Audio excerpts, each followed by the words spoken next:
Hi, இன்றைக்கி நம்ம முறுக்கு செய்கிறது எப்படி அப்படின்னு பார்க்க போகிறோம். இப்போ முறுக்கு செய்கிறதுக்கு தேவையான பொருட்கள் 2 டம்ளர் பச்சரிசி மாவு, உளுந்து நல்லா வறுத்து எடுத்துக்கிறோம். இது அப்புறம் அரைச்சி பவுடராக்கி சேர்த்துக்கலாம். எள்ளு, ஓமம், சீரகம்,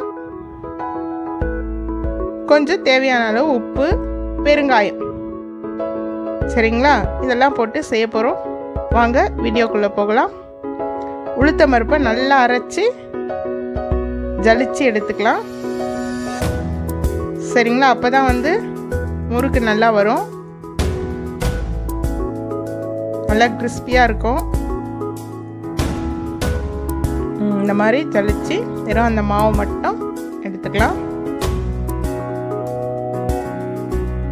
தண்ணி கொஞ்சம் சுடு தண்ணி ஒரு 2 டம்ளர் வச்சுக்கோங்க. எண்ணெய் இல்லைன்னா நெய் கொஞ்சம் சூடு பண்ணிக்கோங்க. இப்போ இந்த பச்சரிசி மாவு கூட உளுந்து மாவு போட்டுட்டு ஓமம் கொஞ்சம், சீரகம் ஒரு 1/2 ஸ்பூன், எள்ளு 1 ஸ்பூன் போட்டுக்கோங்க. உப்பு தேவையான அளவு உப்பு போட்டுக்கோங்க. பெருங்காயம் கொஞ்சம் போட்டுக்கோங்க.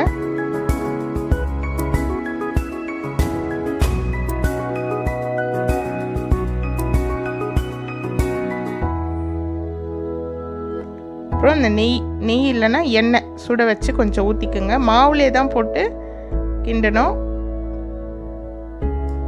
நல்லா பிசைங்க. மாவில் போட்டு அந்த எண்ணெய் இல்லைன்னா நெய்யை போட்டு நல்லா மாவை பிசைஞ்சிடணும். இது எல்லாத்தையும் நல்லா மிக்ஸ் பண்ணணும். மாவில் மிக்ஸ் பண்ணிவிட்டு சுடு தண்ணி ஊற்றி கரண்டி வச்சு முதல்ல கிண்டிடுங்க.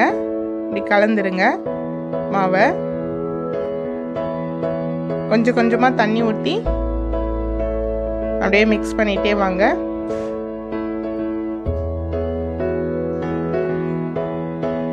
நல்லா மாவு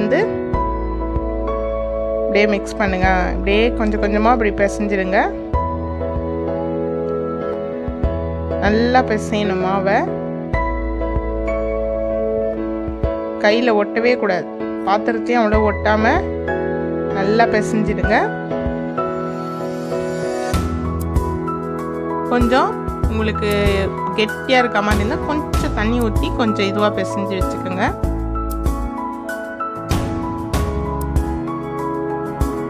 இந்த பதத்துக்கு நல்லா பிசைஞ்சிடுங்க. இப்போ இதை முறுக்கு குழாயில் போட்டு 3 அச்சு மாதிரி வரும் இல்லைங்களா, 3 ஓட்டை மாதிரி, அந்த மாதிரி இது போட்டுட்டு பிடிச்சிங்கன்னா இப்போ நமக்கு சூப்பரான முறுக்கு ரெடி ஆகிடுச்சு. பாருங்கள், இந்த மாதிரி பிழிஞ்சு எடுத்துகிட்டு ஒரு தட்டில் எண்ணெய் தடவிக்கிட்டு இந்த மாதிரி பிழிஞ்சிடுங்க. முறுக்கு குழாலையும் எண்ணெய் தடவிக்குங்க. எண்ணெய் காஞ்ச உடனே எடுத்து போடுறீங்க. உங்கள் கடாயில் எவ்வளோ முறுக்கு பத்துமோ, 2 இல்லைன்னா 3. சரிங்களா? இது கொஞ்சம் அகலமான பாத்திரமாக இருக்கிறதுனால 3 பத்துது. போட்டுட்டு எண்ணெய் நல்லா காஞ்ச உடனே போடுங்க. போட்டு நல்லா இந்த நுரையெல்லாம் கொஞ்சம் அடங்கின உடனே லைட்டாக இதுவாக இருக்கிறப்போ 2 நிமிஷம் கழித்து திருப்பி போடுங்க.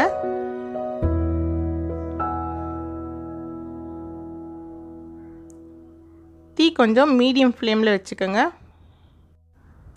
இப்போது முறுக்கு நல்லா செவந்த உடனே எடுத்துருங்க. இப்போ சுவையான முறுக்கு ரெடி ஆகிடுச்சு. நம்ம சேனலை சப்ஸ்கிரைப் பண்ணாதவங்க சப்ஸ்கிரைப் பண்ணிவிடுங்க, லைக் பண்ணுங்கள்,